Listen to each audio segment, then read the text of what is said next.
안녕하세요. 조수연 장로님과 김하연 권사님이 오스트리아에서 전문인 선교 사역을 하고 있습니다. 그래서 그쪽에서 선교 사역하고 있는 그런 이야기를 함께 나눠보도록 하겠습니다. 안녕하세요. 안녕하세요. 네, 우리 조수연 장로님과 김하연 권사님 오랜만에 뵙습니다. 네, 반갑습니다. 반갑습니다.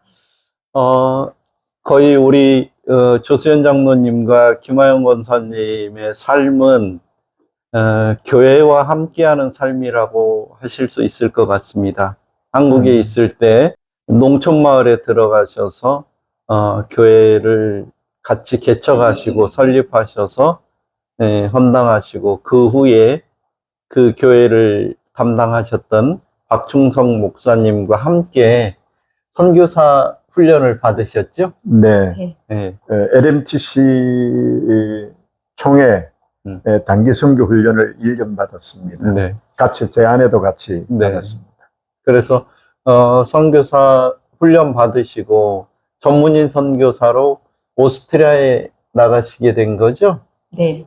그래서 한국에 있을 때도 교회와 함께하는 삶을 사셨는데 네네. 오스트리아에 가셔서도 그쪽에서도 전문인 선교사로서 여러 가지 선교 활동을 하셨는데 근래에 하시는 선교 활동 잠깐 소개해 주시면 감사하겠습니다. 네.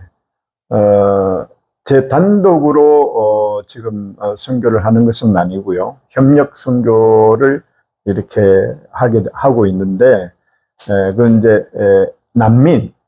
전에는 난민도 이렇게 집시나 난민들 이렇게 같이 했지만 지금은 집시 사역을 하시는 선교사님과 함께 협력을 하면서 지금 사역을 감당하고 있습니다.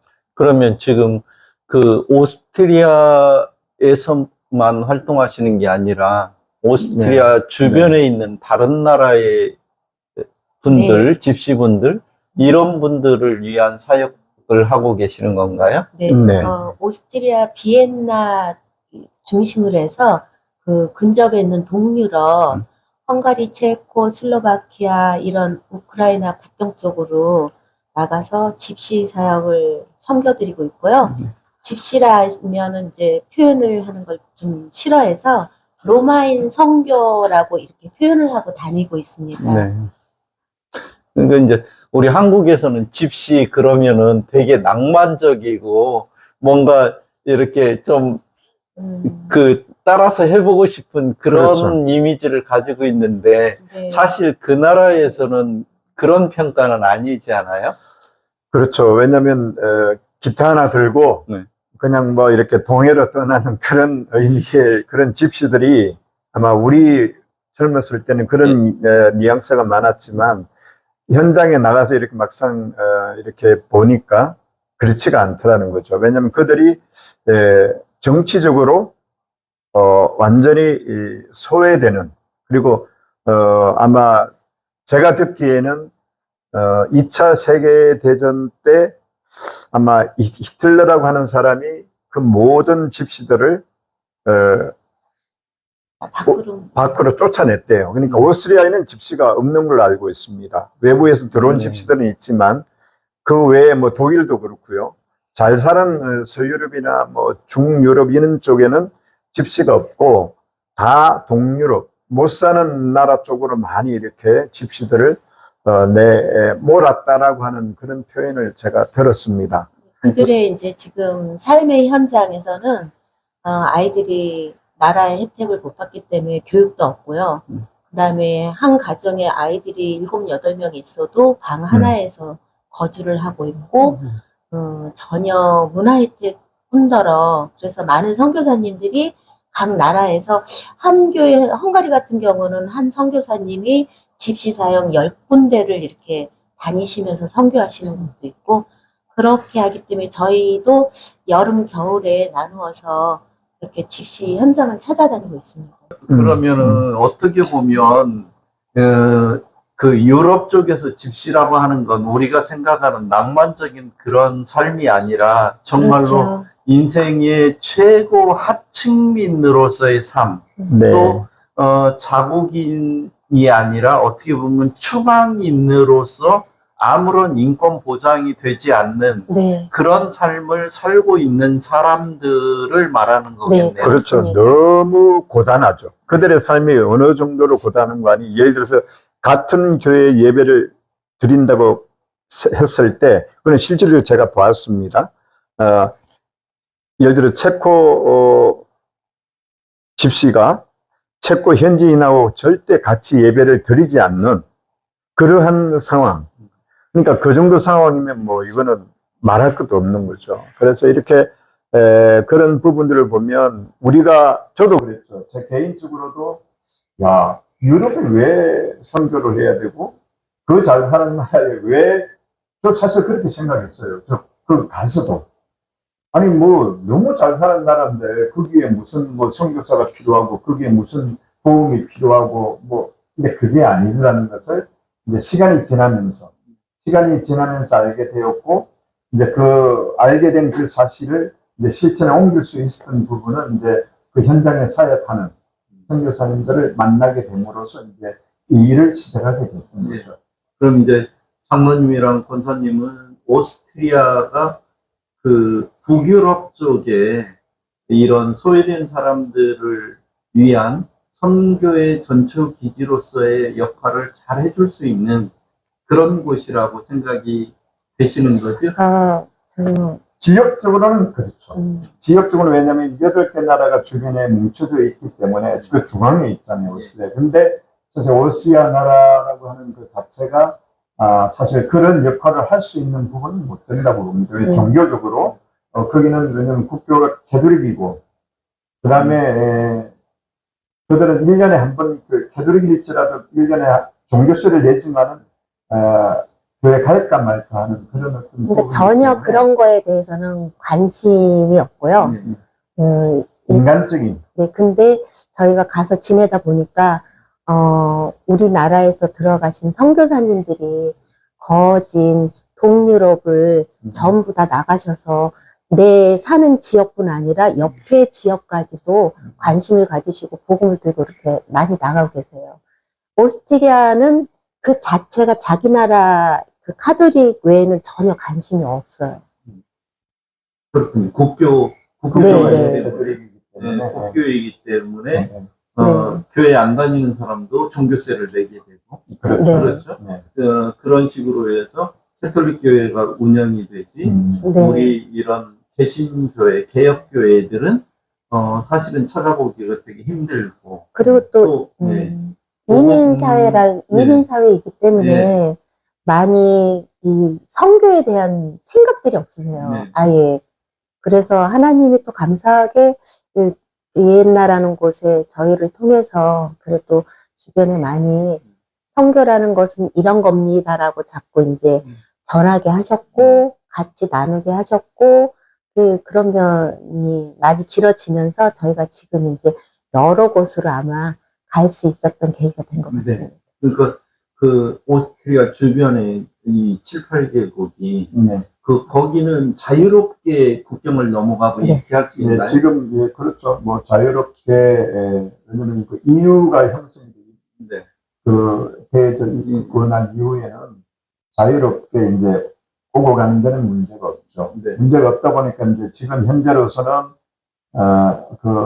집시라고 하는 분들이 많이 이제 오스트리아로 오죠. 왜냐면 살기가 오스트리아가 좋으니까 많이 와서 이제 좋지 못한 일들을 많이 하는 분들이 거의 집시분들이 많아요. 그랬는데 요즘 건간 한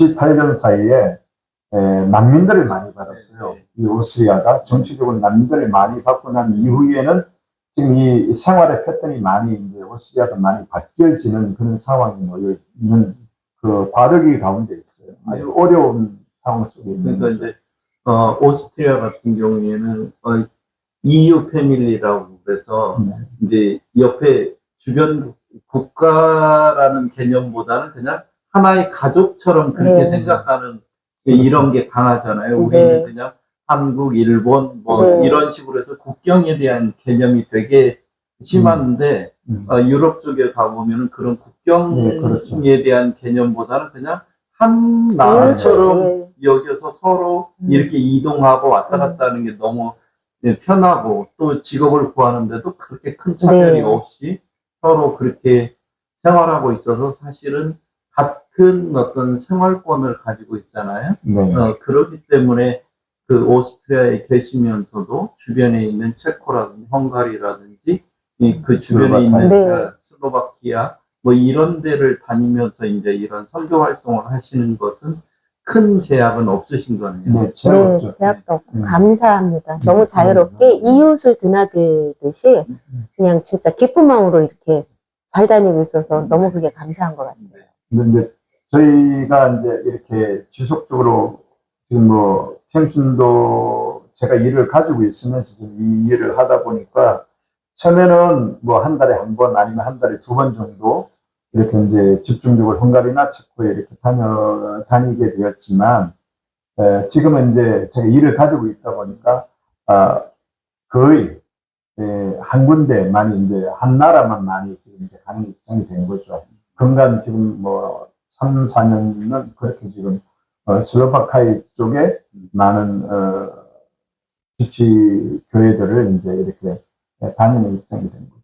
그게 다닐 때는 이제 저희들이 그냥 이렇게 뭐 가서 우리가 말로 할 수 있는 부분이 못 되기 때문에 거기 함께 선교사님과 함께 이렇게 가서 통역자를 데리고 가서 이제 가실 때 이제 저희는 주변에 이제 아까 이야기했던 것처럼 관심 있는 분들에게 이야기를 해서 물품이라든지 입던 옷이라든지 또 입던 신발이라든지 이런 것들을 준비해서 음식 같은 것을 준비해서 한국 음식을 엄청 좋아해요.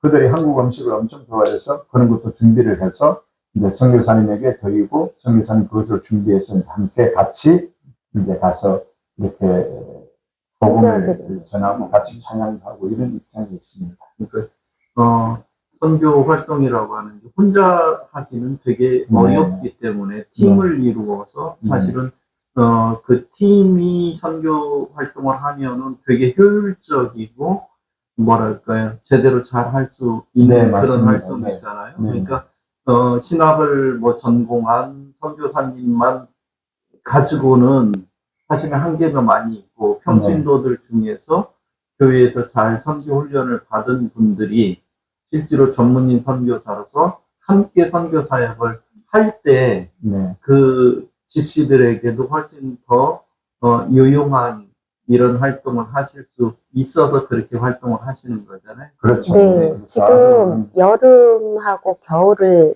정기적으로 그렇게 두 차례 이제 집시 선교를 가는데 그 두 차례의 선교를 위해서 여름에 가기 위해서는 1월 초부터 같이 전부 다 작전 기도로 이렇게 시간을 정해놓고 기도 드리면서 준비를 하고요.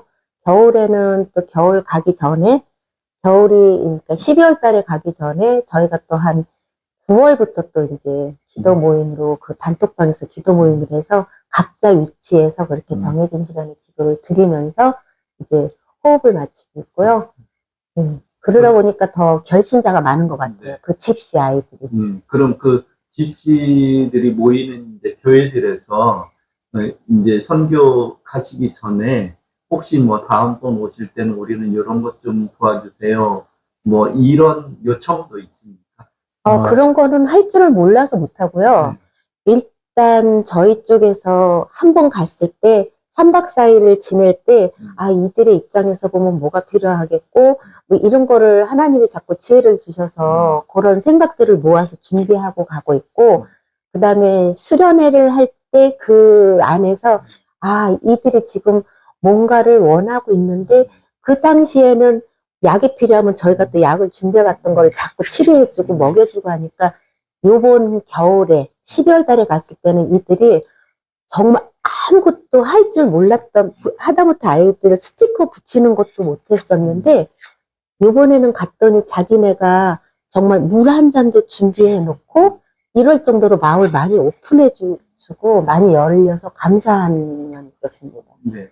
그러니까 사실은 이 집시라고 하는 그들의 생활이 어떻게 보면은 철저한 계급 사회에서 기존 사회로 편입되지 못하고 사회에 떠돌고 있는 하층민 네. 그죠? 예, 기존 전혀, 유럽의 사람들의 보편적인 사람들은 좀 본인이 아프거나 뭐 기본적인 생활이 안 되면 국가에서 그런 생활 보장을 해주는데 네.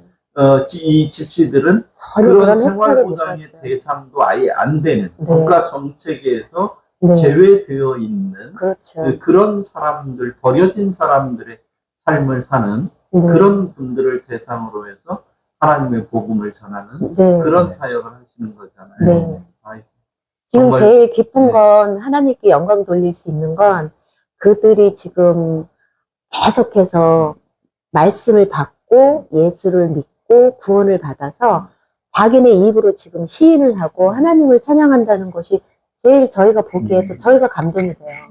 저희가 은혜가 되고.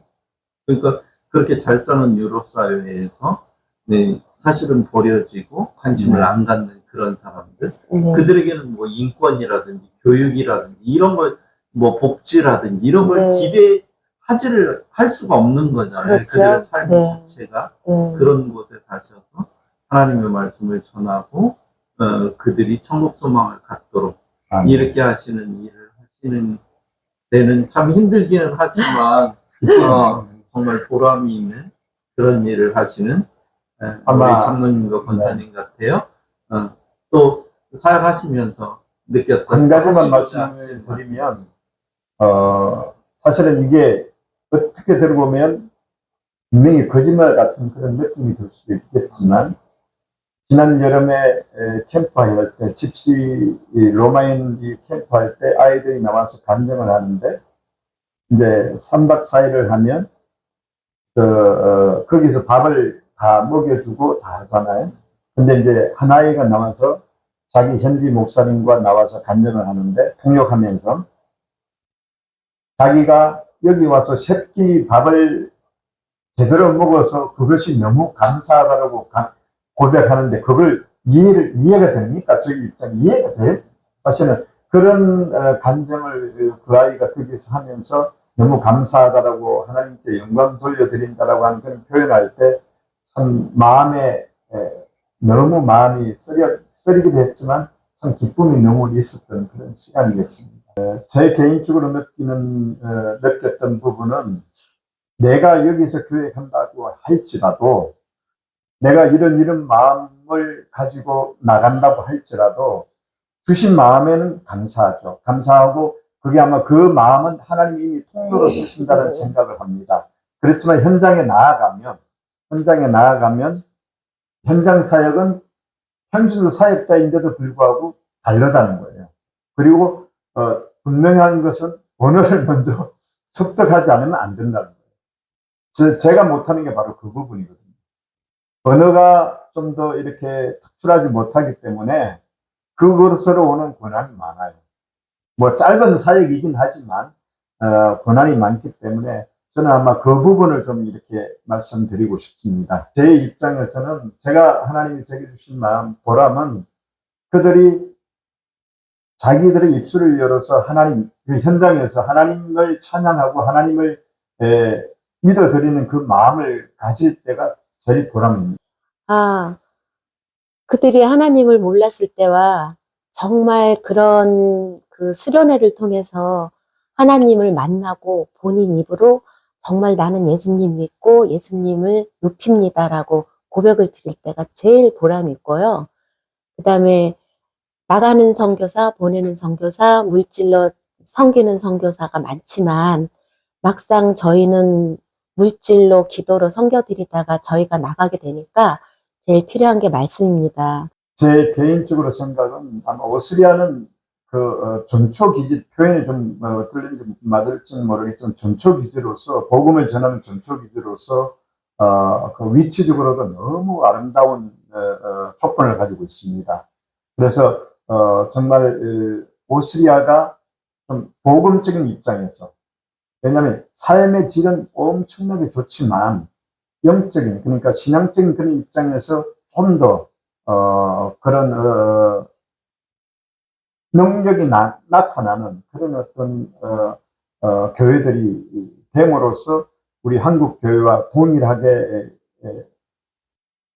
연결하는데 좀 차이점이 없는 그런 부분이 되었으면 하는 바람이 많죠.